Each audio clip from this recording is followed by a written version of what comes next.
Metode filsafat Islam yaitu terbagi dari 3 kelompok, yaitu induktif-deduktif, rasional, logis, dan transenden.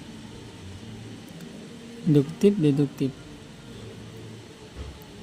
Metode induktif adalah pendekatan yang berfokus pada pengamatan dan pengalaman untuk menarik kesimpulan umum dari fakta-fakta yang spesifik. Biasanya itu merupakan fenomena alam dan nilai-nilai etika. Seorang filsuf dapat mengamati berbagai kejadian di alam dan dari itu menyimpulkan hukum-hukum alam yang lebih umum, seperti matahari yang terbit dari timur. Kesimpulannya, mereka menyimpulkan matahari akan selalu terbit dari timur. Metode deduktif. Metode deduktif merupakan proses berpikir dari premis atau prinsip umum yang menarik kesimpulan yang lebih spesifik. Pendekatan ini sering digunakan dalam argumen metafisik dan teologis.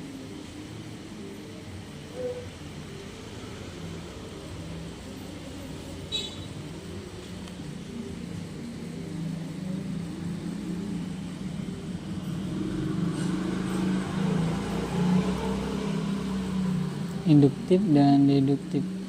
Kelebihan dan keterbatasan induktif. Kelebihan induktif memberikan dasar yang kuat pada pengalaman nyata dan memungkinkan pengembangan pengetahuan yang berbasis sains.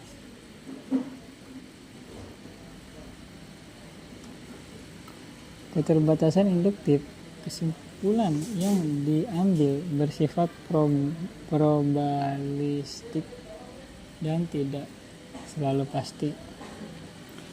Kelebihan deduktif menawarkan argumen yang jelas dan logis serta membantu dalam perkembangan sains. Keterbatasan deduktif memerlukan premis yang valid dan tidak yang bisa menjadi sumber.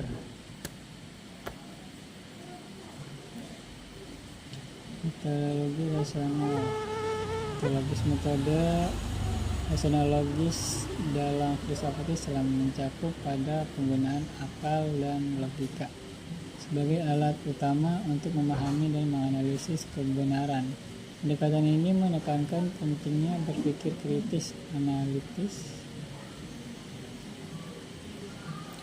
Banyak ayat dalam Al-Quran mendorong umat untuk berpikir dan merenung, menunjukkan bahwa penggunaan akal adalah bagian integral dari iman.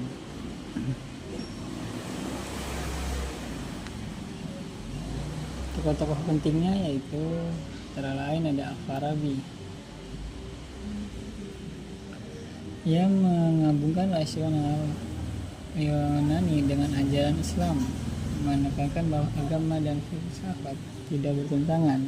Ia percaya bahwa keduanya menuju kebenaran yang sama, namun dengan cara yang berbeda. Dalam karyanya, Al-Farabi menggambarkan masyarakat ideal yang dipimpin oleh seorang filsuf yang bijaksana. Dan Ibnu Sina, ia mengembangkan dan menyempurnakan sistem filsafat yang diwarisi oleh Aristoteles dan Al-Farabi. Dalam karyanya, Ibnu Sina menjelaskan konsep akal sebagai puncak kemampuan manusia. Ia membagi akal menjadi beberapa tingkatan, mulai dari potensi hingga aktualisasi. Pandangannya tentang akal dan pengetahuan sangat berpengaruh dalam pemikiran filsafat. Kontribusi dan warisan. Pemikiran rasional Al-Farabi dan Ibnu Sina sangat mempengaruhi filsafat Islam selanjutnya seperti Ibnu Bajjah dan Ibnu Rushd. Di dunia barat, pemikiran mereka juga mempengaruhi tokoh-tokoh seperti Thomas Aquinas dan Albert. Metode transenden. Pengertian transendensi. Metode transenden dalam filsafat Islam merujuk pada pendekatan yang melampaui rasio dan pengalaman empiris menuju pengalaman batinia dan spiritual. Ini berarti mencari kebenaran yang absolut dan tak terjangkau oleh akal semata. Kemudian ada tokoh-tokoh utama. Tokoh yang pertama ada Suhrawardi. Suhrawardi menekankan pentingnya intuisi spiritual dalam memahami realitas cahaya atau nur. Suhrawardi berargumen bahwa pengalaman transenden adalah cara terbaik untuk memahami realitas yang lebih tinggi. Tokoh kedua adalah Mulasadra. Mulasadra menggabungkan berbagai pendekatan. Mulasadra memperkenalkan teori gerak substansial dan wujud sebagai realitas tunggal yang bertingkat-tingkat.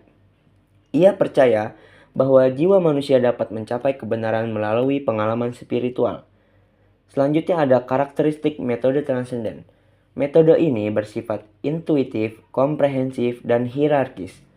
Kebenaran diperoleh melalui penyaksian batin dan pengalaman langsung dengan Tuhan. Dalam tradisi ini, tasawuf menjadi bagian integral dari pemikiran filosofis. Para sufi filsuf seperti Al-Hajj dan Rumi melihat penyatuan diri dengan Tuhan sebagai puncak pengetahuan. Kemudian ada hubungan akal dan wahyu. Salah satu pertanyaan mendasar dalam filsafat Islam adalah hubungan antara akal dan wahyu. Terdapat beberapa pandangan. Yang pertama ada komplementer. Wahyu dan akal saling melengkapi. Ini adalah pandangan mayoritas filsuf yang percaya bahwa keduanya dapat bekerja sama dalam mencari kebenaran. Yang kedua ada dominasi wahyu. Akal tunduk pada wahyu. Ini adalah pandangan teologis yang lebih konservatif, seperti yang dipegang oleh Al-Ghazali. Yang ketiga ada dominasi akal. Akal dapat menginterpretasi bahkan menafsir ulang teks wahyu jika perlu. Ini merupakan pendekatan yang diambil oleh Ibn Rushd yang berargumen bahwa pemahaman rasional terhadap wahyu adalah penting. Pendekatan ini menunjukkan bahwa meskipun ada perbedaan, keduanya bertujuan untuk mencapai kebenaran.